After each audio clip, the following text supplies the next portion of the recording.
Hello everyone, my name is Credo, and my topic for today is about the teacher and the society.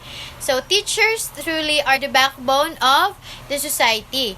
They are role models to children, offer guidance and dedication, and give young people the power of education.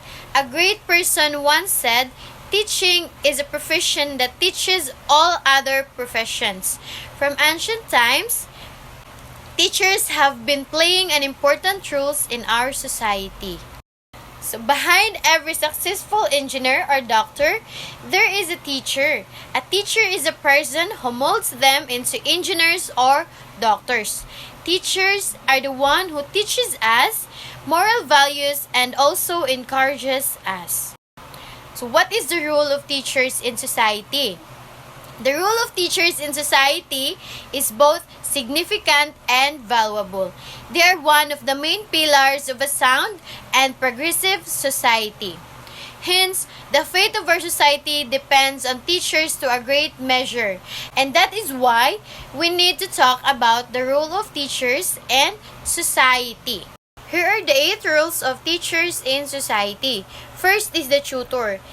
Teachers teach children and have influence on the information of their ethnical beliefs. Second is conveyor of knowledge. Teachers are the conveyors of knowledge. They are the one who conveys knowledge, skills, and tools that are necessary for success in life.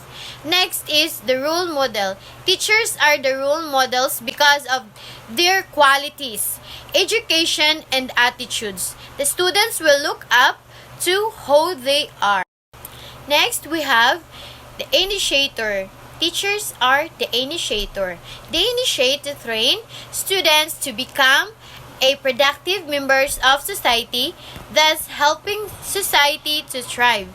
And also, they are the inspiration. Teachers are the one who inspire their students and encouraging them to aim high and achieve their goals. Next is the keeper of knowledge. Teachers are the keepers of knowledge. By conveying knowledge, values our civilization and it is based on. The teachers also guards them against oblivion. Next we have engine of progress. Teachers also supports enables progress, new knowledge and noble ideas that help us discover new areas and develop as a civilization. So the last one is support. Teachers gives support, and the teacher is always there for his or her students, supporting them in their noble endeavors and goals. Teachers share information they have. Throughout our lives, our teachers inspire us and teach us about values. They treat us like their own children and make us learn from their own experiences.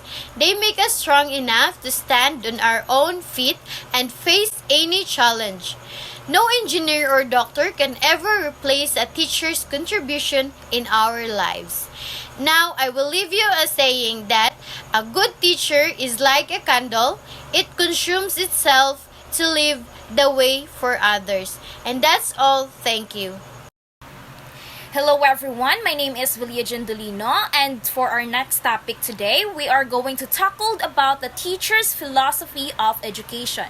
But let's get to know first what is philosophy of education.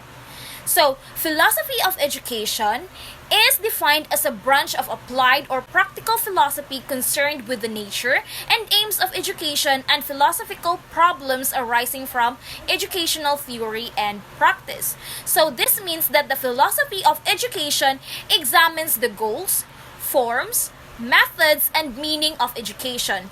It tells us why we teach, what to teach, and how to teach. You know, we are beneficiaries of a rich philosophical heritage passed on to us by the great thinkers of the past and of the present. So, we have here the foundations of philosophies. First is the essentialism. So, essentialism here is an educational philosophy that strives to ensure that students acquire a common core of knowledge in a systematic, disciplined way. So, the teacher here teach for learners to acquire the basic knowledge.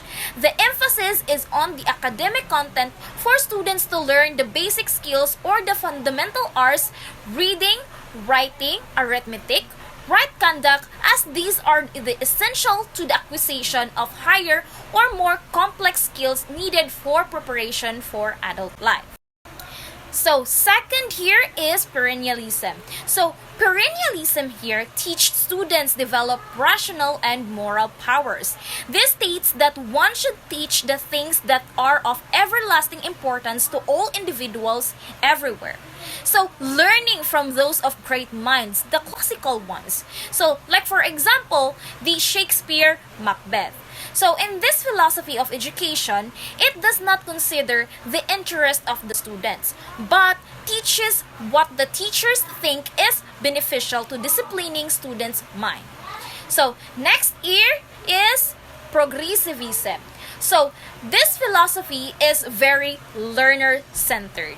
So, it addresses or responds to the students' needs and interests. It is more of a learning by doing, adapting to changes.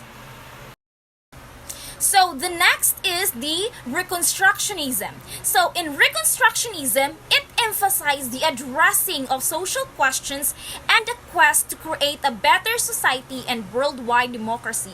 So it highlights on social reform as the main of education. Like for the example, issue about gender equality, voicing the thought of supporting women having equal rights and opportunities as men does. So next is existentialism.